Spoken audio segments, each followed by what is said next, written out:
One of the worries this week from our traders has been the credit market, what the LQD, the corporate bond ETF, is telling us. But our next guest believes some of those worries are a little bit overdone here. Let's bring in BondClick CEO Chris White. His clients include major corporate bond dealers. Chris, why are we putting too much into what these ETFs look like? First of all, it's great to be back. And I think that, focus on the ETF really articulates a larger issue with the corporate bond market, is that there's such limited information to really understand that what's going on, that we often put a lot of weight on the only things that seem to be transparent, which are corporate bond ETFs. So just looking at the news from the corporate bond ETF market, it looks like there are outflows and it looks like the ETFs are down. So you would assume that the overall market is suffering. But there are some other numbers that are contradicting that point. Hey, Chris, thanks for joining us. I read your notes. You feel that current credit conditions are actually still pretty constructive. But you've highlighted the fact that companies with the levered balance sheets, when it's time to come back to the market and refund, are going to face significantly different funding costs. Talk about that. And does anyone stand out in your mind here? Well, I think that's like the main theme. And I've talked about it before on the show. It's just, the bond market itself has to function well, not only for end investors, but it really needs to function well for many of the corporations who've been relying on debt capital to fund their operations, especially during the pandemic. And we saw record borrowing in 2020 and 2021. We're still seeing borrowing and deals getting done in 2022. However, I think what everybody needs to pay attention to is whether or not the market itself starts to lock up, where you don't see a lot of buying and selling, and you're seeing the values of corporate bonds gap down. That would indicate that any of the companies out there that are highly levered, that have a bunch of bonds coming due within the next 18 months, are really going to struggle with refinancing at rates that are nowhere near what they've been used to. It's Karen. Let me just, I think I saw in the notes that, and you said the LQD, the HYG aren't in themselves necessarily indicators, but what are the kinds of things you said if the market seizes up? Do you see, is it something like broken deals or deals that they just can't get done, that they try to do and then need to pull them? We haven't seen any of that yet. Are you expecting that? Yeah, we haven't seen any of that. And I think the last time I was on, the AMC deal was coming and we were speculating as to how that would be treated in the marketplace. And I think what we talked about is like how much cash is on the sidelines right now looking at these new yields and saying, hey, that's a pretty good deal for us. We're a pension fund, we're an insurance company that's really been yield starved for several years now. So when we see a deal like AMC coming, even though it is obviously a name with shakier prospects, we're going to step in. And I believe that deal was a few times oversubscribed. They even sized it up from $500 million to about $1 billion deal. So that really tells you that there's still a lot of cash on the sidelines. And so the two numbers to really look at to understand how healthy is a corporate bond market. One of them is a transaction data number that we have at BondClick called customer flow. It's looking at net customer buying versus net customer selling. And actually, since the attack of the Ukraine by Russia, we've actually seen it be flat in terms of buying and selling, which is pretty normal for conditions. Obviously, some sectors have been hit and bonds are being repriced lower.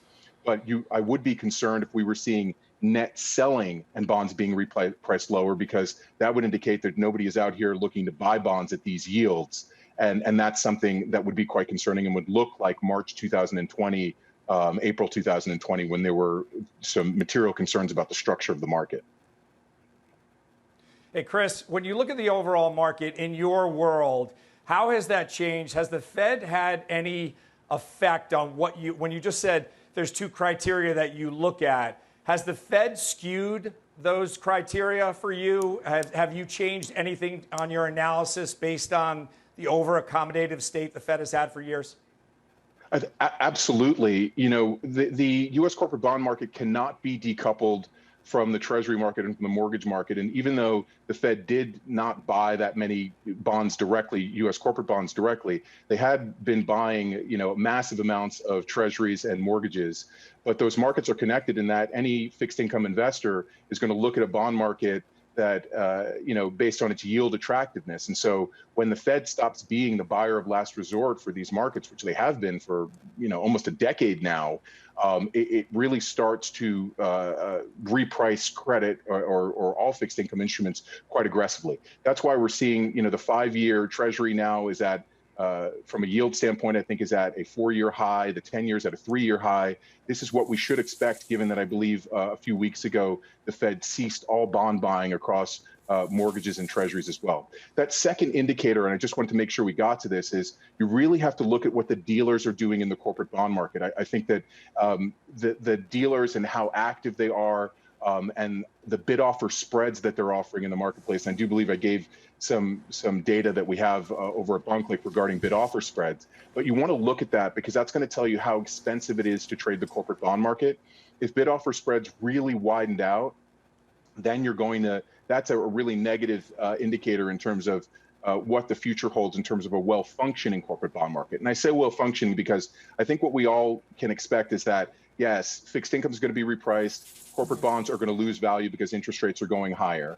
And especially since the Fed now has to sell out of this $9 trillion position, which I think you could do an entire show on. But for now, are people able to trade? And the answer unequivocally is yes, you can trade in this market. And I think that's really important. Can you bring new bonds to this market? Yes, you have been able to do that. That being said, I would really pay attention to how conditions are going forward because opinions could change in this market and it might get really rocky. And the one difference today is that I don't think the Fed's going to step in and be the buyer of last resort like they were in 2020. Chris, if we do that show, we'll certainly call you. Thank you. Good to see you. Chris White of BondClick. Jeff, I think what Chris says basically underscores the notion that you got to look at the balance sheet of companies when you're entering this environment, and those highly levered ones with debt due, it's going to be rough sledding for them. Yeah, I think that's absolutely correct. And I've actually been having a lot of conversations with our fixed income team just in terms of our positioning in the bond markets because we are overweight credit. We're probably going to remain overweight credit, sort of akin to not trying to time the stock market. But the one thing that I think is really important that I'll point out is look at high yield spreads. And to Chris's point that the market is still functioning very well, they're about as tight as they were during that 2015, 2018 tightening cycle. But the question is, when did spreads start to widen? And it was exactly when PMIs peaked and growth started to slow. What's happening right now? PMIs are peaking and growth is starting to slow. So I think high yield spreads in particular have nowhere to go but up from here.